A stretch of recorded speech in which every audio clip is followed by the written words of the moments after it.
नमस्कार साथियों, आपका एसके ठाकुर सर चैनल में स्वागत है। हम लोगों ने अवकलनीयता के दूसरी पार्ट पर हम लोग आज शुरुआत करेंगे। पिछले वीडियो में हम लोगों ने अवकलन क्या है, अवकलन की शर्त क्या है और अवकलन की प्राथमिक सिद्धांत क्या होती है, इसका डिस्कशन हम लोगों ने पिछले वीडियो में किया था। आज एक थ्योरम पर चर्चा करेंगे। यदि कोई फलन किसी बिंदु पर अवकलनीय है तो उस बिंदु पर संतत भी होगा। यानी इस प्रमाण के बाद इस बात को कबूल कर लेना है कि प्रत्येक अवकलनीय फलन संतत फलन होता है। Every differential function is a continuous function. अब इसकी प्रूफ देख रहे हैं कि एफ सी पर अवकलनीय है, मतलब डिफरेंशिएबल है, तो limit x tends to c f(x - fc) बटे x - c = f' होता है। This is first principle of differentiation. ये अवकलन की प्राथमिक सिद्धांत है, आपने पिछले वीडियो में देखा। यदि x is not equal to c, यदि x c का मान c के बराबर नहीं है तो इसको ऐसे लिख सकते हैं f(x - fc) बराबर f(x - fc), x - c से ऊपर नीचे भाग कर दिया।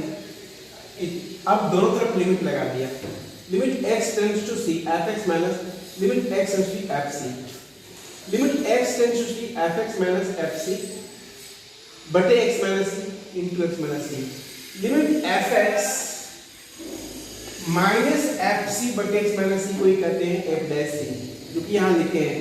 f' बराबर यहाँ लिख सकते हैं, तो limit x tends to c f(x - fc) बराबर f' into x - c होगा। अब x का मान c अगर हो जाए तब क्या होगा? x का मान c जब हो जाएगा तो लिमिट x - fc बराबर c - c हो जाएगा 0, 0 से गुना करेंगे तो 0 हो जाएगा। यानी limit x tends to c f(x = fc, यह संतत होने की शर्त है। अतः यह फलन x = c पर संतत हो गया। से हम इस बात को कबूल कर लेंगे, इस बात को सपोज कर लेंगे, इस बात को पूरी तरह से मान लेंगे कि कोई भी फलन यदि किसी बिंदु पर अवकलनीय है तो वह फलन एक संतत फलन भी होता है। Every differential equation is a continuous function. अब अवकलन के कुछ नियम देखेंगे। Some rules for differentiation. इस नियमों का पालन करनी होगी। जब हम डिफरेंशिएशन का काम करेंगे तो इन सारे नियमों का पालन करनी होगी। कुछ फलन ऐसे होते हैं दो फलनों के योगफल के रूप में, तो उसका डिफरेंशिएशन होता है पहले फलन का डिफरेंशिएशन प्लस दूसरे फलन का डिफरेंशिएशन। अगर डिफरेंस के रूप में है dy dx बराबर हो जाएगा du dx minus dv dx, यानी प्लस है तो प्लस होगा, माइनस है तो माइनस होगा।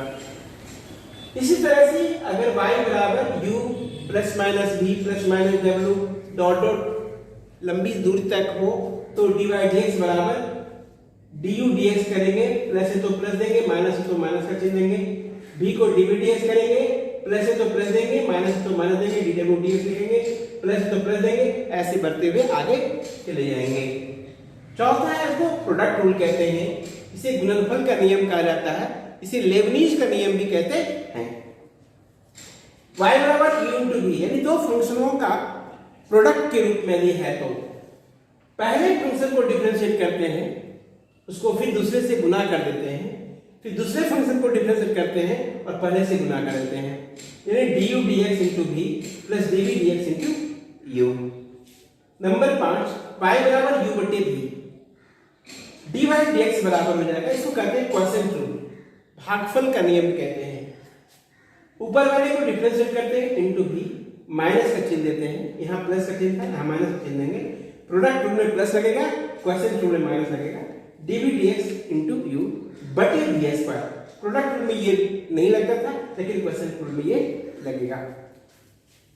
छठा है y बराबर cu। c माने कांस्टेंट है। यदि कोई फलन कांस्टेंट के साथ में कांस्टेंट ऐसे बाहर आ जाते हैं, केवल u को डिफरेंशिएट किया जाता है। y बराबर c dy dx, कांस्टेंट है c, कांस्टेंट का डिफरेंशिएशन 0 होता है। इस बात का ख्याल रखें कि कांस्टेंट फंक्शन का डिफरेंशिएशन 0 होता है।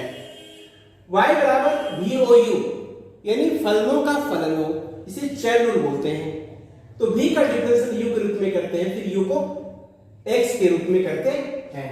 इसी तरह से कोई ऐसा फंक्शन हो कि v u के ऊपर डिपेंड कर रहा हो, u w के ऊपर डिपेंड कर रहा हो और w x के ऊपर डिपेंड कर रहा हो, तो dy dx बराबर dv को du के रिस्पेक्ट में डिफरेंशिएट करेंगे, du को dw के रूप में रिस्पेक्ट करेंगे, dw को dx के रिस्पेक्ट में डिफरेंशिएट करेंगे। इस तरह से इस रूल को कहते हैं चेन रूल। लंबी श्रृंखला लगी रहती है, dy dx बराबर dv dx dv by du into du by dw dw by dx। अगर इसी तरह से और भी फलन होगा तो ये जिस पर डिपेंड करेगा उसके रिस्पेक्ट में डिफरेंशिएट करेंगे, वो जिस पर डिपेंड करेगा उसके रिस्पेक्ट में डिफरेंशिएट करेंगे, अंत में x के रिस्पेक्ट में डिफरेंशिएट करेंगे क्योंकि हमें du dx निकालनी है। साथियों, ये मूल नियम हो गया। अब इस नियम का पालन कैसे करेंगे, इसका कैसे उपयोग करेंगे, अब देखेंगे।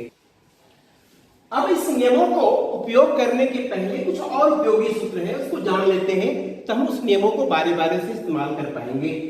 नंबर 1, y बराबर x to the power n है, तो इसका डिफरेंशिएशन होता है n into x की पावर n minus 1।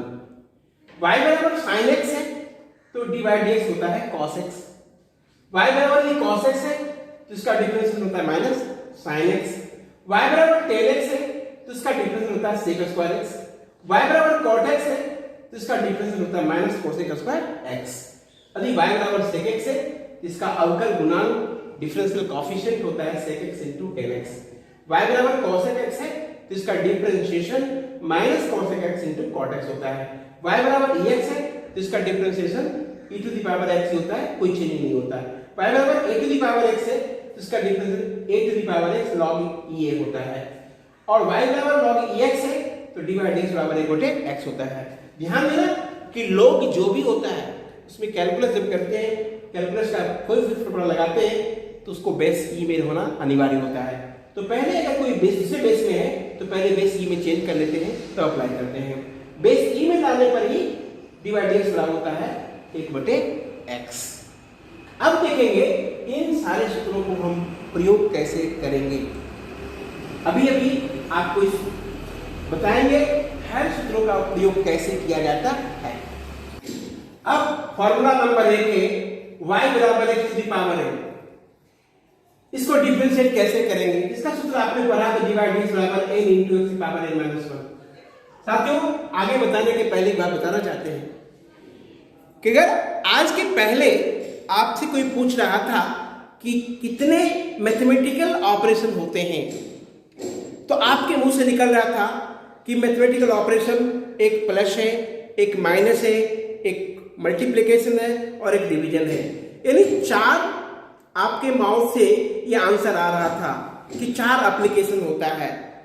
सच में गणित में ये 4 मेन मैथमेटिकल ऑपरेशन है, plus, minus, multiplication and division. आज हम 5वां एप्लीकेशन सीखने जा रहे हैं जिसका नाम है डिफरेंशिएशन। अब आप जोड़ सकते हैं, अब कह सकते हैं गणित में कितने ऑपरेशन होते हैं, तो 5। पहला प्लस, दूसरा माइनस, तीसरा मल्टीप्लिकेशन, चौथा डिवीजन और 5वां डिफरेंशिएशन अवकलन। और छठा हम लोग पढ़ेंगे डिफरेंशिएशन के बाद इंटीग्रेशन। तो छठा और मैथमेटिकल ऑपरेशन हो जाएगा इंटीग्रेशन। तो डिफरेंशिएशन इन 5वां मैथमेटिकल ऑपरेशन करने चलते हैं। y बराबर x टू द पावर 10। इसको सूत्र को देखिए, 10 की जगह पर यहाँ n है, n की जगह पर यहाँ 10 है। तो यहाँ n था तो n लिखे थे और x के पावर में से एक कम गया था, n-1 लिखे। तो 10 है तो 10 लिखे और 10 में से एक पावर कम गया तो कितना हो गया, 9। dy dx बराबर 10 गुने x के पावर 9।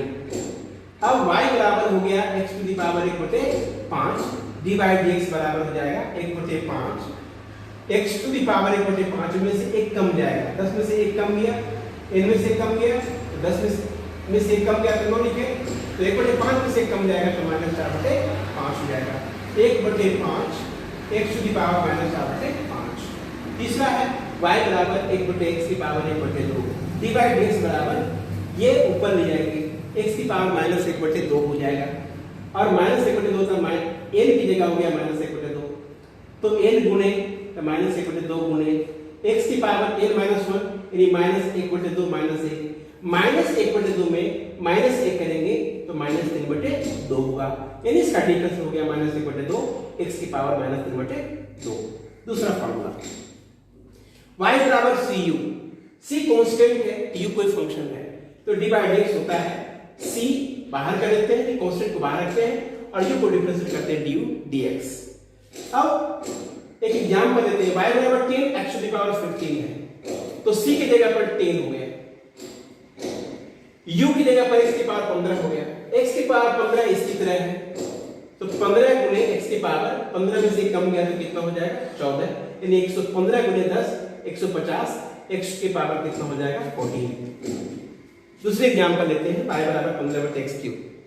साथियों अगर अभी तक समझ में नहीं आ रहा होगा तो अब समझ में आ जाना चाहिए, जरा सा गौर कीजिए, हमारे साथ जुड़िए। It is so easy, it is very easy, आपको बहुत आसान लगेगा।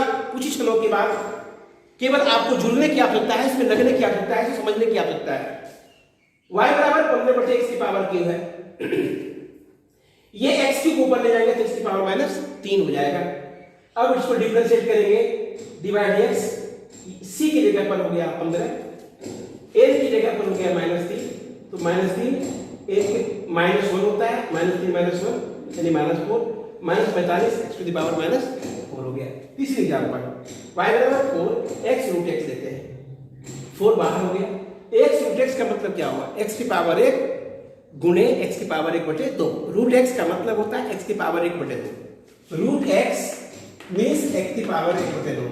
अब x गुणे रूट x है तो x की पावर 1 प्लस 1/2, 1 और 1/2 का मतलब होता है 3/2, ये 3/2 हो गया।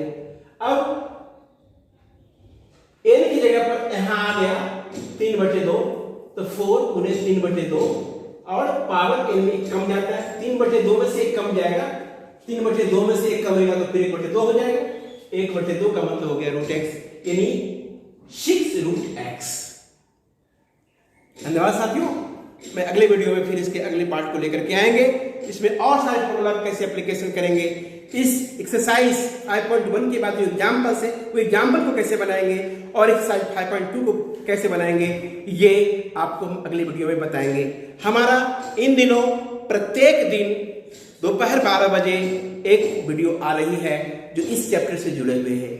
अगर आप अभी तक नहीं जुड़े हैं तो हमारे चैनल को सब्सक्राइब कीजिए और जुड़िए।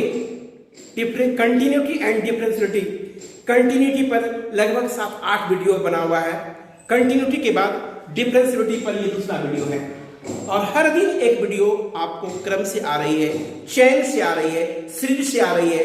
आप घर बैठे भी आप इसको आराम से देखकर समझकर आप इसको आगे बढ़ सकते हैं। फिर भी अगर आपको कोई तकलीफ हो, फिर भी कोई प्रश्न हो, फिर भी कोई प्रॉब्लम हो तो हमारे कमेंट बॉक्स में आप कमेंट करें, मैं आपके सॉल्यूशन के लिए तैयार हूं। धन्यवाद, फिर मिलेंगे अगले वीडियो में।